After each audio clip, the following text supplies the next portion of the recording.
सादर नमस्कार मित्रों आप सुन रहे हैं बेसिक साइंस लर्निंग और हम बात कर रहे हैं विज्ञान के कक्षा 6 की इकाई 8 जंतुओं की संरचना एवं कार्य के बारे में।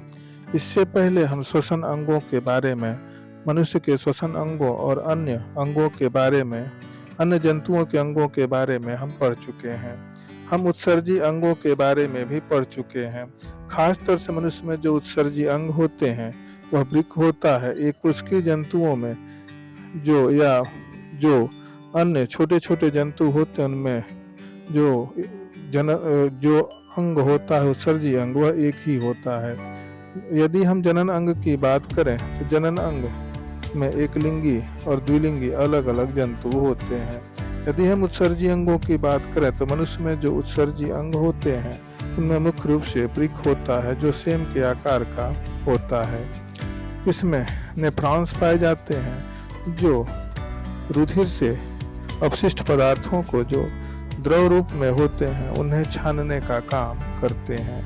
इसके बारे में हमने पहले पढ़ा है। हमने जनन अंगों के बारे में भी पढ़ा कि ऐसे जंतु जिनमें अलग अलग जननांग होते हैं उन्हें एकलिंगी जंतु कहते हैं और जिनमें नर और मादा जननांग एक ही में ही होता है उन्हें द्विलिंगी जंतु कहते हैं। अर्थात इन जंतुओं के द्वारा ही एकलिंगी और द्विलिंगी के जंतु के अनुसार ही उनमें प्रजनन की क्रिया होती है। अब हम बात करेंगे मस्तिष्क एवं नाड़ियाँ, जिसे हम तंत्रिका तंत्र के नाम से भी जानते हैं। यदि हमको एकाएक आसपास कोई धमाका हो जाए तो हमारे अंदर तुरंत प्रतिक्रिया होती है। हम तुरंत डर जाते हैं या फिर चौंक जाते हैं। गर्म वस्तु को छू लेने पर हम देखते हैं कि हम हाथ को तुरंत हटा लेते हैं। यही क्रिया क्या अपने आप होती है? इन पर हमारी इच्छा का कोई प्रभाव नहीं पड़ता। ये क्रियाएं अनैच्छिक क्रियाएं कहलाती हैं। अर्थात ऐसी क्रियाएं जिस पर हमारा नियंत्रण नहीं होता है, ऐसी क्रियाओं को अनैच्छिक क्रियाएं कहते हैं। अधिकतर कार्यों को हम विभाग से सोचकर या दिमाग से सोच समझकर अपनी इच्छा अनुसार करते हैं, जैसे पढ़ना, खेलना, लिखना, बात करना। ये सभी क्रियाएं जो होती हैं वह ऐच्छिक क्रियाएं कहलाती है। शरीर में घटित होने वाले समस्त क्रियाओं के नियमन और नियंत्रण के लिए तंत्रिका तंत्र पाया जाता है। मनुष्य में तंत्रिका तंत्र जो होते हैं उसके 3 भाग होते हैं। पहला मस्तिष्क, दूसरा रीढ़ रज्जु और तीसरा तंत्रिकाएं। मस्तिष्क, रीढ़ रज्जु तथा तंत्रिकाएं जो होती हैं सभी एक विशेष प्रकार के कोशिकाओं से मिलकर के बनती हैं। इन कोशिकाओं को ही हम तंत्रिका तंत्र कहते हैं। तंत्रिका कोशिकाओं की लंबाई 1 मीटर तक हो सकती है। अर्थात हमारे शरीर की जो सबसे लंबी कोशिका होती है वह तंत्रिका तंत्र कोशिका ही कहलाती है। तंत्रिका कोशिका जो होती है ये एक छोर से उद्दीपनों को ग्रहण करती है और दूसरे छोर के संदेशों को पहुंचाती है। यदि हम मनुष्य में मस्तिष्क के बारे में बात करें तो मनुष्य हमारा 3 भागों में बटा होता है। अग्र मस्तिष्क, मध्य मस्तिष्क और पश्चिम मस्तिष्क। और इसी में यदि हम अलग अलग जो अग्र मस्तिष्क होता है उसके कई भाग होते हैं। वह मुख्य रूप से सोचने का काम करता है। मध्य मस्तिष्क में कई भाग होते हैं जो अलग अलग क्रियाओं से चलना फिरना आदि के लिए वह नियंत्रित करते हैं। उसके बाद सबसे अंतिम जो पश्चिम मस्तिष्क होता है वह मुख्य रूप से अनैच्छिक क्रियाओं पर भी निर्भर करता है। सूक्ष्म जंतुएं जो होती हैं जैसे अमीबा तथा स्पंजों के शरीर में भी कोई तंत्रिका तंत्र नहीं होता, परंतु उनकी जो पूरी शरीर होती है वो संवेदना ग्रहण करती है। हाइड्रा, एस्केरिस, केचुआ आदि जंतुओं में जो होता है वह तंत्रिका तंत्र पाया जाता है, परंतु समस्त कशेरुकी प्राणी की भांति तंत्रिका तंत्र पूर्ण विकसित नहीं होता है। अतः हम कह सकते हैं कि तंत्रिका तंत्र कशेरुकी प्राणी में पूर्ण विकसित होता है, जबकि अकशेरुकी प्राणी में पूर्ण विकसित नहीं होता है। अब हम बात करते हैं ज्ञानेंद्रियों की। जैसा कि हम जानते हैं कि कान, आँख, नाक, त्वचा और जीभ ये 5 ज्ञानेंद्रियाँ कहलाती हैं। सर्दी में जब हमें ठंड लगती है तथा गर्मी में हमें गर्मी लगती है, हम स्वाद एवं गंध को भी पहचानते हैं। हम रंगों में भी विभेद कर सकते हैं, अर्थात रंगों को अलग अलग पहचान सकते हैं। इन सब का ज्ञान शरीर के ज्ञानेंद्रियों द्वारा ही होता है, अर्थात इन परिवर्तनों का अनुभव विशेष अंगों के द्वारा होता है, जिन्हें हम संवेदी अंग या ज्ञानेंद्रियां कहते हैं।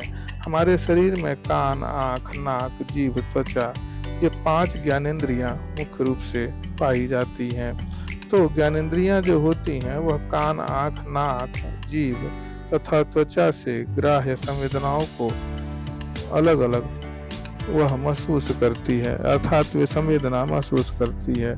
जैसे कान 2 प्रकार के संवेदनाओं को महसूस करती है। एक सुनने का काम करती है, जबकि दूसरा हमारे पूरे शरीर को संतुलित करने का कार्य करती है। उसी तरह से जो आँख होता है वह देखने का काम करता है। आइए सबसे पहले ज्ञानेंद्रियों में कान के बारे में बात करते हैं। कान को श्रवणेंद्रिय कहा जाता है। कान सुनने तथा शरीर को संतुलित बनाने में सहायक होते हैं। आपने देखा होगा कि मछली, मेढक, छिपकली तथा पक्षियों आदि में बाह्य कर्ण नहीं पाए जाते हैं, जबकि स्तनधारियों जैसे खरगोश, चूहा, हाथी आदि में हमारी ही भांति बाह्य कर्ण पाए जाते हैं। मनुष्य के कान के मुख्य रूप से यदि हम बात करें, मनुष्य के कान के 3 भाग होते हैं, जिनमें बाह्य कर्ण जो कार्टिलेज या उपास्थि का बना होता है और लचीला एवं रोम युक्त होता है। अपने बाह्य कर्ण को छूकर इसका हम लचीलापन महसूस कर सकते हैं। उसके बाद आती है मध्य कर्ण की बात। कर्ण गुहा में स्थित कर्णपटल झिल्ली तथा 3 छोटी अस्थियों से मिलकर के बना होता है, जिन्हें इनकस, वेलियस और स्टेपिस 3 हड्डियों को कहा जाता है। आंतरिक कर्ण जो होता है वह अर्ध पारदर्शक झिल्ली की बनी एक कॉकलिया के रूप में होता है, जिसे कलागहन के नाम से भी जानते हैं। मध्य कर्ण में जो 3 हड्डियां होती हैं वे इनकस, वेलियस और स्टेपिस होती हैं। बाह्य कर्ण और मध्य कर्ण ध्वनि तरंगों को ग्रहण कर आंतरिक कर्ण तक पहुंचाने का कार्य करते हैं। आंतरिक कान का संबंध श्रवण तंत्रिका द्वारा मस्तिष्क से होता है। यह सुनने का कार्य करता है तथा शरीर के संतुलन का कार्य भी करता है। यदि हम चित्र द्वारा ध्यान से देखें तो बाहर दिखाई देने वाला कान बाह्य कान, मध्य कर्ण में 3 प्रकार की हड्डियां जैसे इनकस, वेलियस और स्टेपिस होता है। कान के पर्दे को हम कर्णपटल कहते हैं और आंतरिक कर्ण के भाग को हम काकलिया या हम कलागहन के रूप में जानते हैं। कुछ जीवधारियां ऐसी होती हैं जैसे मछली, मेढक, छिपकली तथा पक्षियों में बाह्य कर्ण नहीं पाया जाता, परंतु इनमें आंतरिक कर्ण पाए जाते हैं और इन आंतरिक कर्णों की सहायता से ध्वनि को सुनने का काम करते हैं।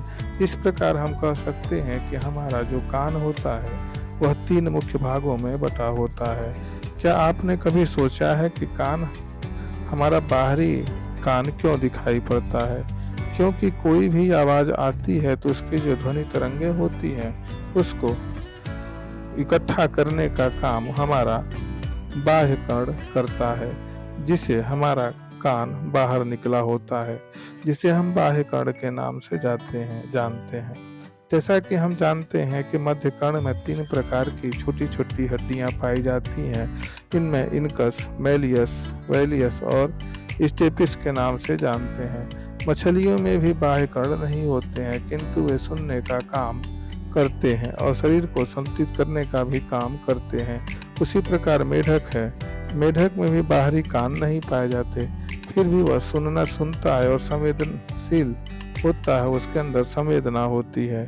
उसी प्रकार कई ऐसे जंतु होते हैं जिनमें बाह्य कर्ण नहीं पाया जाता, फिर भी वे सुनने का काम करते हैं। तो मित्रों, आज के इस एपिसोड में बस इतना ही। अगले एपिसोड में फिर मिलेंगे। धन्यवाद।